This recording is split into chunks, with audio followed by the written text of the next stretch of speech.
இப்போ ஞாயிற்றுக்கிழமை இப்போ கிளம்பிட்டோம். இப்போ இன்றைக்கி போகிறோம். எவ்வளோ நேரம் ஆகுதும் பார்க்கலாம். அப்படியே நம்ம கூட வாங்க. நம்ம எல்லாம் என்னென்ன பண்ணுறோம், எங்கே போகிறோம், எத்தனை கஸ்டமரை பார்க்குறோம், எல்லோரும் என்ன சொல்கிறாங்க, வெளி உலகம் எப்படி இருக்குது, இதெல்லாம் நம்ம அப்படியே தெரிஞ்சுக்கலாம். நம்ம கூட அப்படியே ட்ராவல் பண்ணின்னு வாங்க. இப்போ வந்து முதல் புக்கிங் வந்திருக்குங்க. ஓகேங்களா? முதல் புக்கிங் எங்கே வந்திருக்கு பார்த்தீங்கன்னா பஜனை கோயிலேருந்து வந்திருக்கு. அவங்க எங்கே போகிறாங்கன்னு பார்த்தீங்கன்னா நுங்கம்பாக்கம் திருமூர்த்தி நகர் வந்திருக்கு. 15 நிமிஷம் தான் காமிச்சிது. 179 ரூபா. என் காரில் ஒரு இது காட்டுறேன் பாருங்கள். ஒரு இதில் வந்து இந்த ஊர்லலாம் மைல்கள்லாம் அடுக்கி வச்சுருப்பாங்களே, அதில் போய் லைட்டாக இச்சிட்டேன். அதுக்கு இப்போ 5000 ரூபாய் கேட்குறாங்க. அன்றைக்கி நான் சம்பாரிச்சது 2000 ரூபா தான். செலவு பார்த்தீங்கன்னா 5000 ரூபா. இப்போ வந்து நம்ம முதல் கஸ்டமர் வந்து ட்ராப் பண்ணிட்டோம். எங்கன்னு பார்த்தீங்கன்னா இந்த திருமூர்த்தி நகர், இங்கே தான் ட்ராப் பண்ணோம். எவ்வளோ ரேட்டுனா 179 ரூபா. டிப்ஸு வந்து இதில் ஆட் பண்ணியிருக்காரு. அதனால தான் வந்து அதிகமாக காமிச்சிது அமௌண்ட்டு. ஆனால் பக்கம்தான். டிப்ஸ் எவ்வளோ ஆட் பண்ணியிருக்காரு பாருங்கள், 50 ரூபா. அப்போ இந்த ஊப்பர்காரன் நம்மளுக்கு எவ்வளோ தெரியுமா கொடுத்துருக்கான்? இதுக்கு 100 ரூபா. அதனால தான் வந்து வெயிட் பண்ணி எடுக்கணும் பொறுமையாக. ஒஸ்டி ரேட்லாம் நம்ம எடுத்துன்னு வந்தோம் வச்சுக்கோங்களேன், கடைசி வரைக்கும் அதுதான் கொடுத்துனே இருப்பான். ஓகே, இவர் ஒரு டேலண்டான பர்சன், இவர் எந்த ரேட்டு போட்டாலும் அசராமல் எடுப்பார், எவ்வளோ இருந்தாலும் இவர்கிட்ட கொடுங்க அப்படின்னும். இப்போ அத்தனை கஸ்டமரும் பக்கம் தான் போகிறாரு. ட்ராப் வந்து பார்த்திங்கன்னா 4 நிமிஷம் தான். எவ்வளோ பேமெண்ட்னா 130 ரூபா. அப்போ 4 நிமிஷத்துக்கு 130 ரூபானா அப்போ அது ஒரு நல்ல பேமெண்ட்டு தானே. எத்தனையோ 10 நிமிஷம் இல்லை, 1 மணி நேரம் 2 மணி நேரம்லாம் அவன் உட்காந்து வந்துருங்க ட்ரிப்பே வராமல். அப்படி இருக்கும்போது 4 நிமிஷத்துக்கு வந்து 130 ரூபா கொடுக்கும்போது அதை விடக்கூடாது. அதை போய் ஃபஸ்ட்டு எடுத்துன்னு நம்ம முடிச்சிடணும். நிறைய டிரைவர் என்ன பண்ணுறாங்கன்னா லாங் டியூட்டி வரணும் அப்படின்னே வெயிட் பண்ணுறாங்க. ஏன்னா அது வந்து ஓட்டுறதுக்கு நல்லாயிருக்கும், எல்லாம் நல்லாயிருக்கும். ஆனால் இந்த மாதிரி ஷார்ட் டியூட்டிலே வந்து அந்த ரேட்டு வந்துடுதில்ல. நம்ம எதுக்கு வந்திருக்கோம்? சம்பாதிக்கிறது தான் வந்திருக்கோம். அப்போ நம்மளுக்கு தேவையானது வரும்போது எடுத்துக்கினே இருக்கணும்.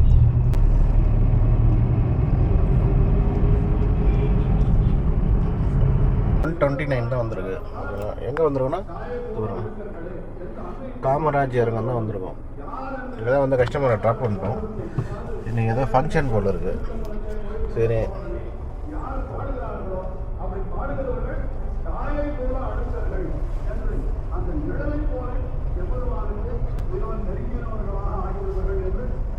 காலைல வரும்போது எப்போவுமே கோடம்பாக்கம் பங்கில் சிஎன்ஜி போட்டுன்னு வருவேன். இன்றைக்கி வந்து மறந்துட்டேன். இப்போ சிஎன்ஜி வர வண்டியில் 3 பாயிண்ட்டு தான் இருக்குது. இப்போ நம்ம அதை வச்சு தான் இங்கே பக்கத்தில் ஒரு பங்க் இருக்குது, ஜெமினி பிரிட்ஜு கிட்ட. சரி, அங்கே போய் போடலாம் சிஎன்ஜி அப்படி சொல்லிட்டு போயின்னு இருக்கோம். பாருங்கள் ஜெமினி பிரிட்ஜு எப்படி இருக்குது பாருங்கள். இப்போ தான் அந்த பிரிட்ஜையே நான் முழுசாக பார்க்குறேன். இந்த மாதிரி லீவ் டைமில் வந்தால் தான் பார்க்க முடியும். இங்கேருந்து சென்ட்ரல் ரயில்வே ஸ்டேஷனில் போயிட்டு அங்கேருந்து நன்மங்கலம் எவ்வளோ அமௌண்ட்டுன்னு பார்த்தீங்கன்னா 395. சென்ட்ரல் ரயில்வே ஸ்டேஷன் எங்கே இல்லை எனக்கு தெரில. இது நம்ம இங்கே இருக்க, நான் ஜெமினி பிரிட்ஜு கிட்டே இருக்கேன். சென்ட்ரல் ரயில்வே ஸ்டேஷன் எங்கே இருக்குது? பக்கத்து தெருவிலையாக இருக்குது. இவருக்குள்ள அந்த பங்கு ஆப்போசிட்டில் இருக்கு பாருங்க, அந்த பங்கு. அங்கே தான் போய் சிஎன்ஜி போட போகிறோம். இந்த பங்கில் பெட்ரோல் போகிறதுக்கு லைனில் நிற்கிறாங்க. இதில் எங்கே இந்த சிஎன்ஜி இருக்க போகுது? இப்போ நம்ம போகிறோம். எப்படியும் இல்லைன்னு தான் சொல்ல போகிறாங்க, பாவம். இந்த பங்கில் வந்து சிஎன்ஜி இருக்குது. அதான் என்னன்னா நம்ம நல்ல நேரம் இங்கே சிஎன்ஜி இருக்குது. சுகர் கேனு ஜூஸு குடிக்கிறீங்களான்னு கேட்குறாரு. குடிக்கிறேன்னு சொன்னேன். காசு கேட்குறாரு. அது தான் நான் வந்து குடிக்க மாட்டேனா. இப்போ நம்ம வந்து அடுத்த கஸ்டமருக்கு வந்து நோக்கி போகலாங்க. ஏன் போகலன்னா என்ன புக்கிங் வரல. இப்போ தான் நம்ம ஆன் பண்ண போகிறோம். ஆன் பண்ணுவோம். அடுத்த கஸ்டமர் எங்கே புக் பண்ணியிருக்காரு பார்த்தீங்கன்னா, அவர் வந்து நம்ம இது தாங்க புக் பண்ணியிருக்கோம். பூந்தமல்லி போகிற இடம் இருக்குல்ல, அங்கே தான் புக் பண்ணியிருக்காரு. ஒரு 270 ரூபாவை நம்ம காமிச்சிது. அதான் அட்டன் பண்ணிட்டு போயிட்டுருக்கோம். ஆன்லைன் மெசேஜ் போட்டு. இதுதான் வந்து யூஎஸ்சி எம்பசி. நாளைக்கெலாம் வந்து பார்த்திங்கன்னா இந்த இடத்துல லைனில் நிற்போம் ஆளுங்க. உங்கள் சேனல் பேர் சொல்லுங்கள், சப்ஸ்கிரைப் பண்ணுறேன்னு சொன்னாங்க. நானும் நம்ம சேனல் பேர் சொன்னேன். கிட்டத்தட்ட ஒரு அரை மணி நேரமாக நம்ம சேனலில் பேரை போட்டு அவங்க தேடினே இருக்காங்க. என்னங்க வரவே மாட்டேங்குது. நான் சொன்னேன், நான் தேடினாலே வராது மேடம் அது என் ஃபோனில். பட் நீங்கள் தேடினா மட்டும் எப்படி வரும்? இங்கேருந்து கிண்டிக்கு ஒரு புக்கிங் வந்திருக்குங்க, ஓகேங்களா. அவங்க புக் பண்ணது வந்து அரவிந்த் ஐ ஹாஸ்பிட்டலு, ஓகேங்களா. ஆனால் அவங்க என்ன சொல்லிட்டாங்கன்னா, நான் சவிதா காலேஜ் தாங்க போகணும், அதனால் நீங்கள் இங்கேயே இறக்கி விட்ருங்க, நடந்து போயிடுறேன்னு சொல்லிட்டாங்க. ஏன்னா இப்போ நம்மளால் அந்த பக்கம் போக முடியாது. அப்படி போகிறோன்னு வச்சுக்கோங்களேன், இங்கே ரைட்டில் போயிட்டு யூட்டர்ன் பண்ணி அதை போய் சுற்றிட்டு தான் வரணும். அதனால் இறங்கி நடந்து போகிறோங்க அப்படி சொல்லிட்டாங்க. இந்த மாதிரி கஸ்டமருக்கு இருந்தால் கொஞ்சம் நல்லாயிருக்கும். வர வழியில் ஒரு லேடிஸ் வந்து துணி மாட்டி கீழே விட்டாங்க, டூ வீலர் மாட்டி. நல்ல வேலை அவங்க ஒன்றுமே ஆகலை. இது போட்டிருப்பாங்களே மேலே துப்பட்டா, அது வந்து வீலில் மாட்டி, நல்ல வேலை அதை முனையில் மாட்டியிருக்கு. அதனால் அவங்க வந்து கீழே வந்துட்டு நல்ல வேலை அவங்க ஒன்றுமே ஆகலை. அதனால் கொஞ்சம் பைக்கில் போகிறவங்க பார்த்து போவேன்.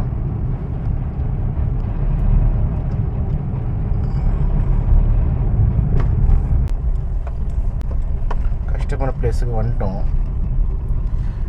இந்த இடம் நல்லா இருக்கு. இந்த மாதிரி ஒரு இடத்துல வீடு வாங்கி செட்டில் ஆகிடணும்.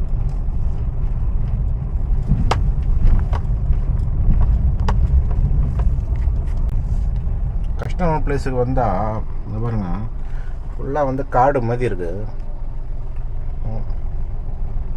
இதில் எங்கே போய் தேடுறது? ஆப்போசிட்டில் முட்டை செவரு. எங்கே புக் பண்ணாரு தெரியலையே. அதாக தான் இருக்கும்னு நினைக்கிறேன். சரி, அங்கே போய் பார்க்கலாம்.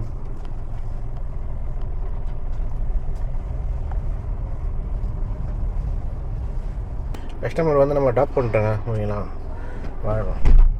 எங்கே ட்ராப் பண்ணணும் நம்ம பார்த்திங்கன்னா சோழா ஹோட்டலில் தான் ட்ராப் பண்ணோம். இப்போ அப்படியே அங்கேருந்து போயின்னு இருக்கோம்.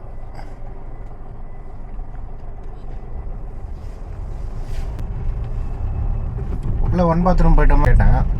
அவங்க பார்த்தீங்கன்னா அவங்க வந்து உள்ளே அனுப்பல, அலோடு இல்லையா.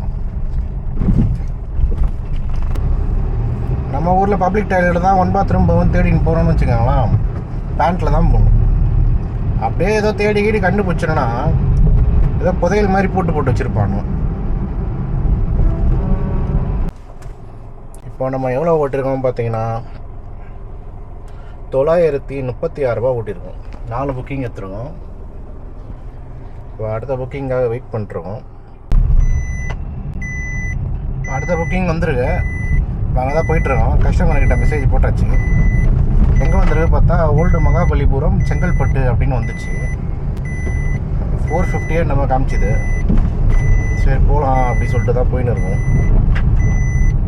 பார்க் ஹோட்டல்லாம் போனோன்னா, அங்கே போனோன்னா நான் அங்கே தான் வந்து 1 பாத்ரூம் போவேன். பார்க் ஹோட்டலில் காரை விட்டுட்டு நான் போவேன். இப்போ இந்த ஹோட்டல்லலாம் வந்து அனுப்ப மாட்டானுங்க போல இருக்கு. அது தெரியாமல் நம்ம போயிட்டு அசிங்கப்பட்டு வந்தது தான். இந்த கஸ்டமரை வந்து ட்ராப் பண்ணியாச்சுங்க, ஓகேங்களா. எங்கேனாக்கா நம்ம திருப்பூரூர் போகிற ஓல்டு மகாபலிபுரம் ரோடு இருக்குல்ல, அங்கே தான் ட்ராப் பண்ணோம்.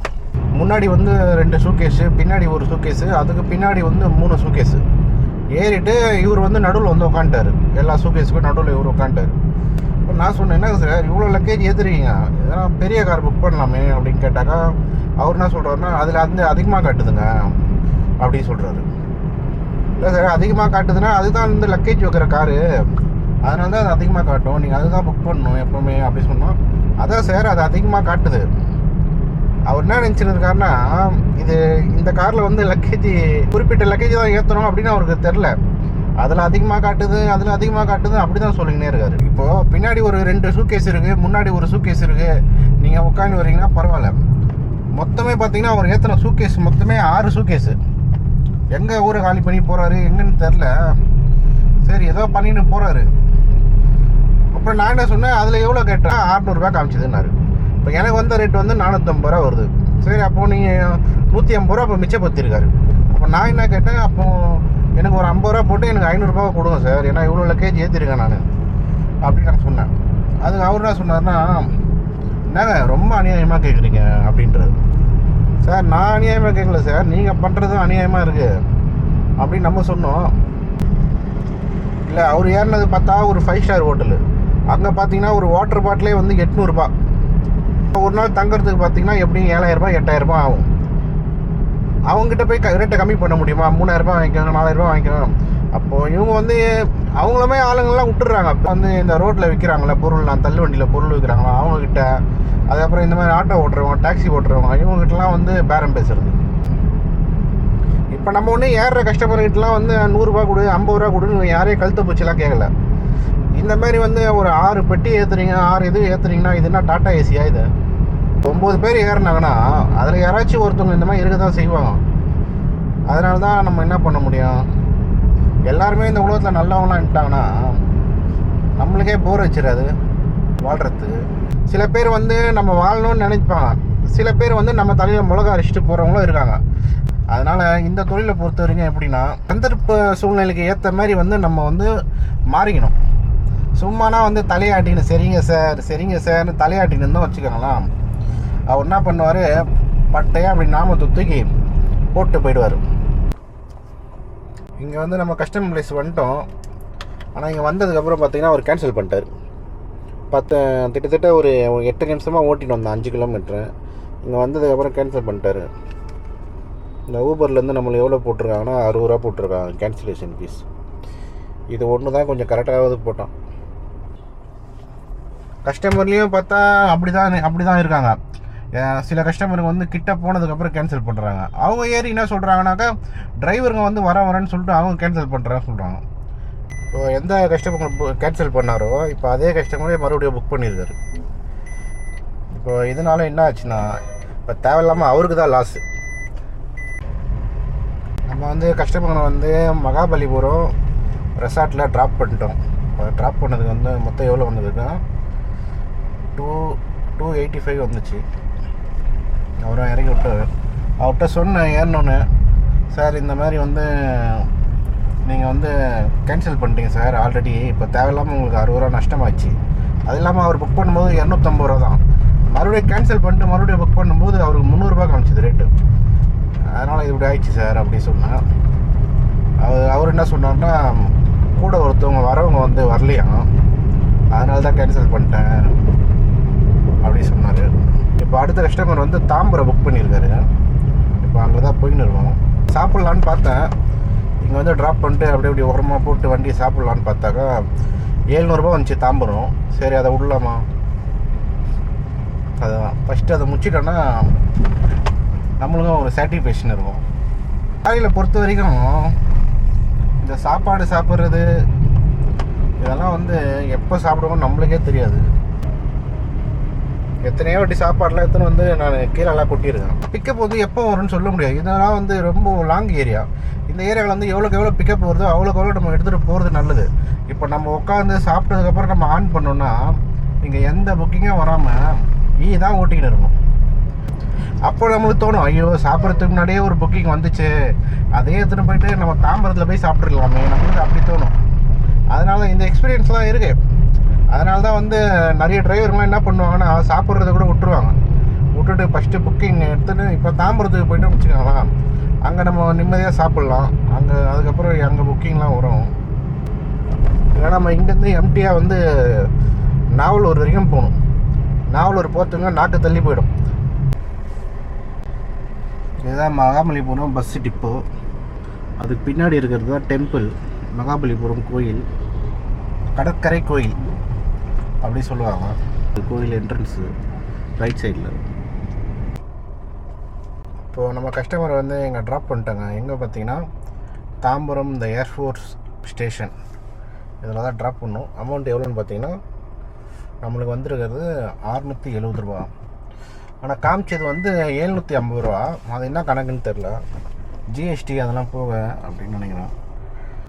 ஏன்னா வரும்போது ஒரு நல்லா ரோடு நல்லா நீட் அண்ட் க்ளீனாக இருந்துச்சு. ஒரு வீடு வந்து அப்பர்லேயும் ஒரு வீடு வந்து லோயர்லேயும் இருந்துச்சு. இப்போ நம்ம டோட்டலாக எவ்வளோ ஓட்டுருக்கோன்னா 2387 ரூபா. 7 பிக்கப் எடுத்துருக்கோம். இப்போ டைம் வந்து 3:56. 4 இந்திக்கார பசங்க ஏறினானுங்க. ஏறிட்டு பார்த்தீங்கன்னா ஜூஸ் கல்லில் நிப்பாட்ட சொல்லி ஒரு ஜூஸ் ஒன்று வாங்கி நம்மளுக்கு ஜூஸை ஊற்றி குத்தினே இருந்தானோ. எனக்கு அதுக்கப்புறம் டவுட் ஆயிடுச்சு, என்னடா நம்மளுக்கு மட்டும் ஜூஸை வாங்கி ஊற்றி குடிக்கிறானோ, அவனுங்க குடிக்க மாட்டுறாங்களே அப்படி சொல்லி பின்னாடி திரும்பி பார்த்தா அப்புறம் குச்சின்னு இருக்கான். ஏன்னா யாரையும் நம்பக்கூடாது, தூங்கும் போது கூட ஒரு கண்ணை திறந்து தான் தூங்கணும். அந்த மாதிரி சுச்சுவேஷனுங்க.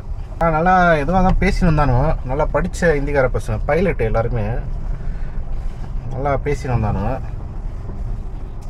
இங்கே கொடுக்குறானுங்க, அவனுங்க ஊருக்கு போனோம் வச்சுக்கோங்களேன், குடித்த ஜூஸ்லாம் வந்து கழுத்துலேயே காலை வச்சு எடுத்துருவானுங்க. அந்த மாதிரி யாரை நம்புறதுனே தெரியாது. அதாவது ஒரு படத்தை சொல்லுவாங்களே, யாரை நம்புறதுனே தெரில தாசன்னா, அந்த மாதிரி கதையாக தான் ஆகும். இப்போ நம்ம சாப்பிட்லான்னு சொல்லி தாம்பரத்தில் வந்து ஓரமாக போட்டிருக்காங்க ஒரு இடம். இப்போ டைம் வந்து 4 மணி ஆகுது. இப்போ இதுக்கு மேலே நம்ம சாப்பிட்லன்னா அந்த சாப்பாடு வந்து கெட்டு போயிடும். நம்ம என்ன சாப்பாடு எடுத்துகிட்டு வந்துருக்கோம் அப்படின்னு பார்த்தீங்கன்னா,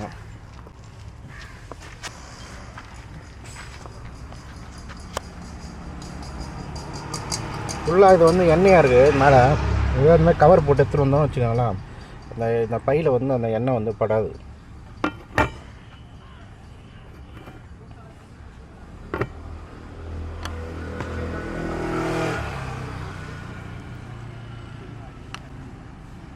இன்றைக்கி வந்து இந்த தக்காளி சட்னி இருக்கும்ல, முட்டை போட்ட தக்காளி சட்னியும், அப்புறம் வந்து இது வந்து தேங்காய் சட்னி.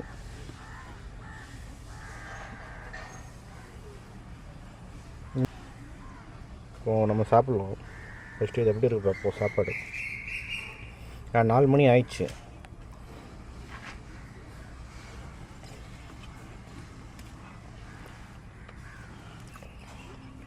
சாப்பாடு நல்லா இருக்கு.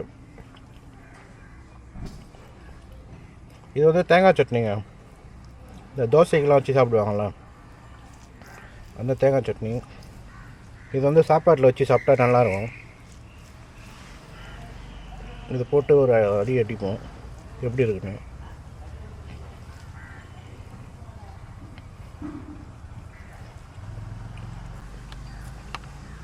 முட்டை இருக்குது, முட்டையை போட்டு ஒரு அடி அடிப்போம்.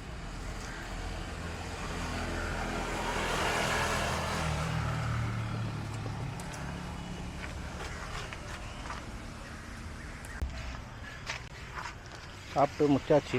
கொஞ்சம் பேலன்ஸ் இருக்குது, அது அந்த செவரில் குட்டிடலாம். செவத்தில் குட்டியாச்சு.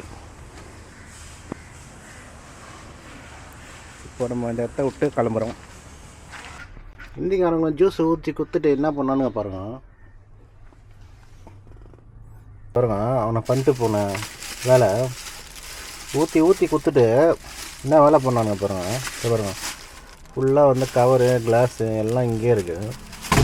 வந்து படித்த பசங்களே இப்படி பண்ணுறாங்க, அப்போ படிக்காதவனை வந்து அவன் எப்படி பண்ணுவான் பாருங்கள். அதனால தான் இவனை வந்து ஒரு ஓரமாகவே எல்லோரும் வைக்கிறாங்க. காரணம் வந்து இதுதான், அந்த நடந்துக்கிற முறை இருக்கலாம். வெளியில் பப்ளிக் டாய்லெட் போனால் எச்ச துப்புறது, ட்ரெயினில் போனால் எச்ச துப்புறது, உட்காரத்துல எச்ச துப்புறது, அதிலே உட்காடுறது, அதிலே இது பண்ணுறது. 90 பேர் வந்து இப்படி இருந்தானுங்கன்னா அதில் ஒரு 10 பேர் நல்லவனாக இருப்பான். அப்போ என்ன நினைப்போம், நம்ம அந்த 10 பேரையும் நம்ம அப்படி தான் வந்து பண்ணுவோம். இதுதான் இவங்களுக்கு வந்து தெரிய மாட்டேங்குது. தெரிஞ்சே தான் பண்ணுறானுங்க. படித்தவொடனே அப்படி பண்ணும்போது படிக்காதவன் என்ன பண்ணுவான். சாப்பிட்டு முடிச்சு கிளம்பலான்னு பண்ணாங்க. பெட்ரோல் சுத்தமாக காலி ஆகிடுச்சு வண்டியில். இங்கே பாருங்களா,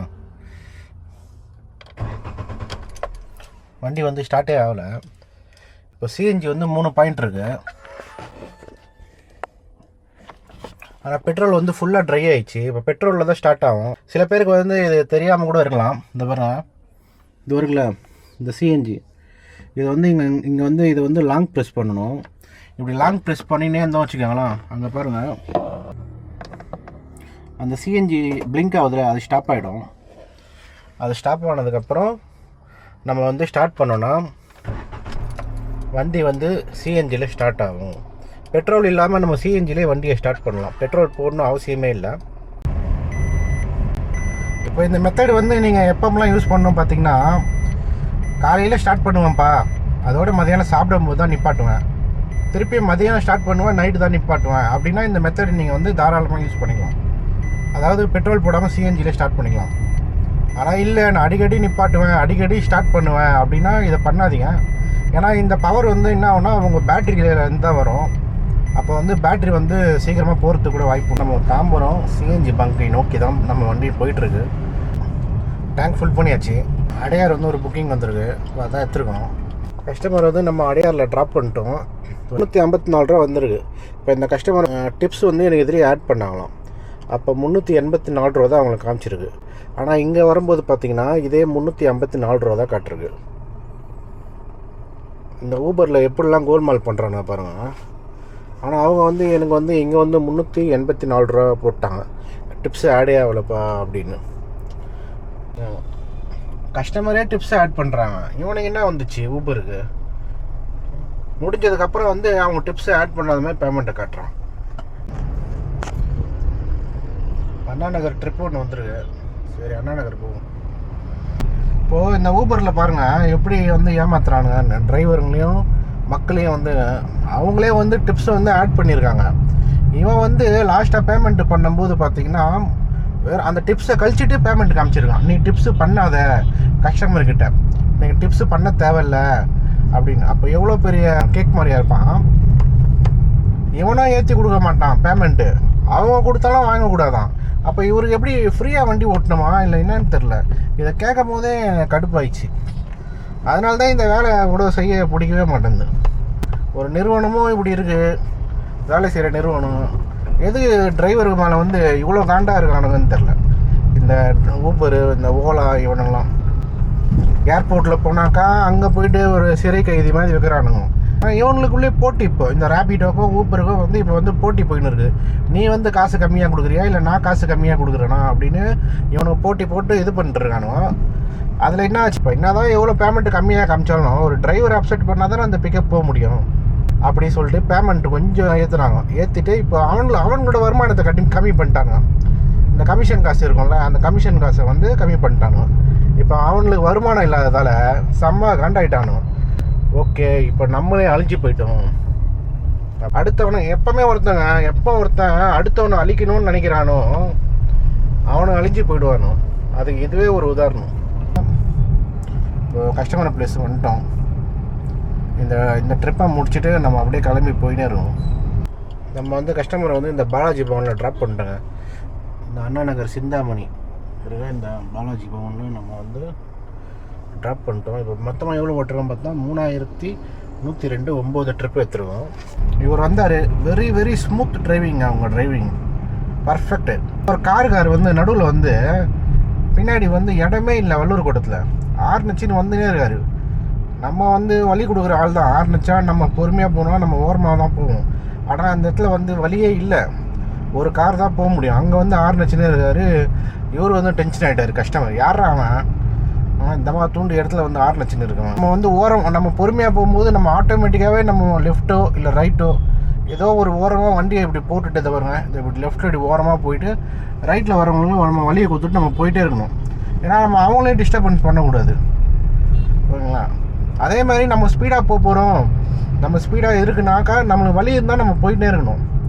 வழி இல்லை அப்படின்னா போகிற வரவங்களாம் ஆர்னச்சி எனக்கு வழி விடுன்னு சொல்லக்கூடாது.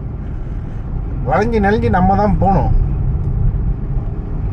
சில பேர் வந்து பெரிய ரோடு இருக்கும், நல்லா 10 அடி ரோடு இருக்கும். அதில் வந்து நடுவில் சென்டராக வந்து இதை போய் கட்டுறேன் பாருங்கள். நான் இது பாருங்க, இந்த இவ்வளோ பெரிய ரோட்டில் வந்து இப்போ நடுவில் வந்து இப்படி போயின்னு இருக்கேன், ஓகேங்களா? இப்படி போனாக்கா அப்போ பின்னாடி இருந்து வரவங்க வந்து ஹார்ன் அடிக்க தான் செய்வாங்க. அப்போ நம்மளே வந்து வழி கொடுத்துட்டு போயிடுறதா நல்லது. இப்போ நம்ம எப்படி போகணும்? ஐயோ, இவ்வளோ தான் நம்ம ஓட்டியிருக்கோம் இன்றைக்கி. இப்போ எவ்வளோ வருதுன்னு பாருங்கள், ஸ்க்ரீன்ஷாட்டில் போடுறேன்.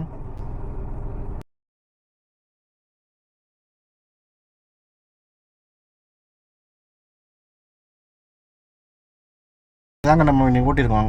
இதில் என்ன பார்த்தீங்கன்னா டெய்லி வந்து நம்ம வந்து இவ்வளோ ஏர்னிங்ஸ் சொல்கிறோம், இவ்வளோ ஏர்னிங்ஸ் வருது. எங்கள் பக்கத்து வீட்டிலேருந்து ஒருத்தர் வந்து கேட்குறாரு, என்னடா ஒரு நாளைக்கு 1800 சம்பாதிக்கிற அப்படின்னு சொல்லி கேட்குறாரு. வண்டி ஆக்சிடென்ட் ஆகிடுச்சின்னு ஒருத்தர்கிட்ட வந்து 50,000 கடன் வாங்கியிருந்தேன். அவர் வந்து ஓடி வந்து அந்த கடனை வந்து கொடு, நான் இவ்வளோ சம்பாதிக்கிறல ஒரு நாளைக்கு அப்படின்னு கேட்குறாரு. நான் இவ்வளோ சம்பாதிக்கிறேன், இவ்வளோ இது 1800 சம்பாதிக்கிறேன் டெய்லியும் அப்படின்னா நான் வந்து அதுக்கு வந்து இன்வெஸ்ட்மெண்ட் பண்ணியிருக்கேன். புரியுதுங்களா? ஒரு 7,5 லட்ச ரூபா ஒரு பொருளை போட்டு நம்ம வந்து அதுக்கு இன்வெஸ்ட்மெண்ட் பண்ணியிருக்கோம். அது இல்லாமல் ஒரு 1000 உழைப்பையும் நான் போடுறேன், நான் இன்வெஸ்ட்மெண்ட்டும் பண்ணியிருக்கேன், 1000 உழைப்பையும் போடுறேன். இதெல்லாம் போட்டு அந்த வருமானம் தான் வந்து மீதி. இந்த டிரான்ஸ்போர்ட் தொழிலை பொறுத்த வரைக்கும் எப்படின்னா, வருமானம் வந்து பார்க்குறதுக்கு வந்து அப்படி இருக்கும், இவ்வளோ வருமானம் சம்பாதிக்கிறாங்க, அவ்வளோ வருமானம் வருதுன்னு. அதுக்கு பின்னாடி வந்து வண்டி எஃப்சி, இன்சூரன்ஸு, மெயின்டெனன்ஸு இதெல்லாம் பார்க்கணும்.